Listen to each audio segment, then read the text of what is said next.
The Inktober challenge, as you might know, created by Jake Parker in 2009 as a challenge to improve his inking skills and develop positive drawing habits.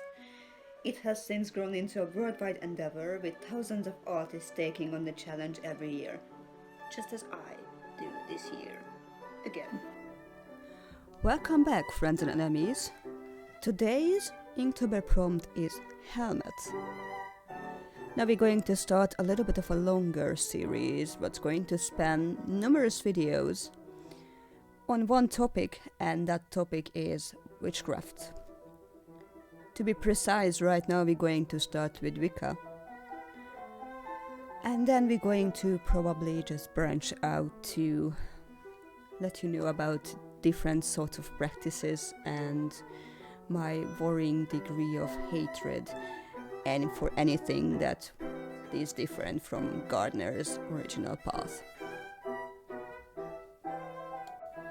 So, I am armed with the Witch's Bible, a complete Witch's Handbook from Janet and Stuart Farrer. This is a very good piece and a very good base for any practitioners. Doesn't matter the way you go, and actually it's if you are even just researching or trying to get information about the path, this is a very good starting point. Modern witchcraft in Europe and America is a fact. It is no longer an underground relic of which the scale and even the existence is hotly disputed by anthropologists. It is no longer the bizarre hobby of a handful of cranks. It is the active religious practice of a substantial number of people. Just how large number is not certain, because Wicca, beyond the individual coven, it is not a hierarchical organized religion. Where formal organizations do exist, as in the United States, it is for legal and tax reasons, not for dogmatic uniformity or the numbering of members. But the numbers are, for example, enough to support a variety of lively periodical and to justify the publication of an ever-growing body of literature on both sides of the Atlantic.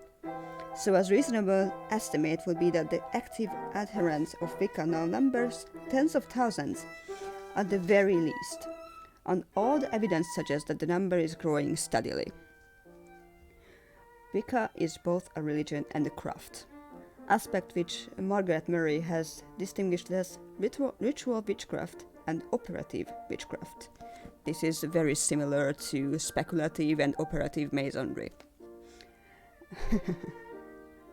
As a religion, like any other religion, its purpose is to put the individual and the group in harmony with the divine, creative principle of the cosmos and its manifestations at all levels. As a craft, its purpose is to achieve practical ends by psychic means for good, useful, and healing purposes. In both aspects, the distinguishing characteristics of Wicca are its nature-based attitude, its small group autonomy with no gulf between priesthood and so-called congregation, and its philosophy of creative polarity at all levels, from the goddess and god to priestess and priest. This book is concerned with the first aspect, Wicca as a religion, ritually expressed.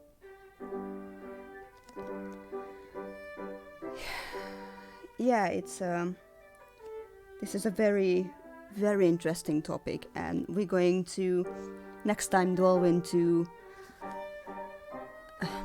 self-defense and how to make a circle, how to feel like a family, how to create a so-called congregation.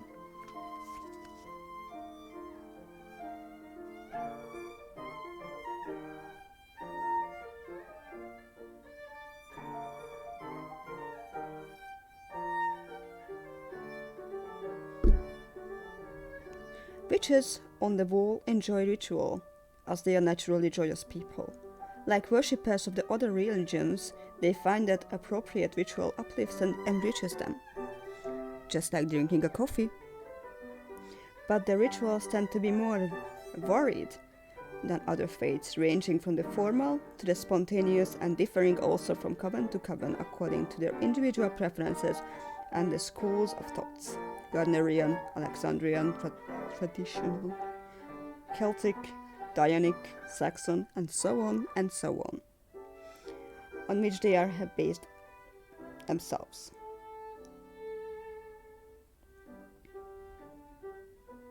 Or, out of this greater mutual tolerance has grown an increased awareness of Wicca's common basis, its essential spirit, which has little to do with the details of form. Also, with the exchange of ideas both through the printed word and through more open personal contact, there is a growing body of shared tradition on which everyone may draw. Fortunately, a framework exists which is common to all Wiccan paths and indeed to many others: the 8 festivals. The modern witches' calendar, whatever their school is, rooted, like that of their predecessor through untold centuries, its sabbats, seasonal festivals which mark the key point of the natural year for Wicca, as we stressed, a nature-oriented religion and craft. So, this is the lesson for today, as we are many in tradition, but one in nature. This is a beautiful thought, and this comforts me to know that people around the world used to think as me. It's a nice way of thought. Do not harm, but take no shit. Okay, this is what you're going to take home from me today. I'm going to bid you farewell for tonight and see you in the next video.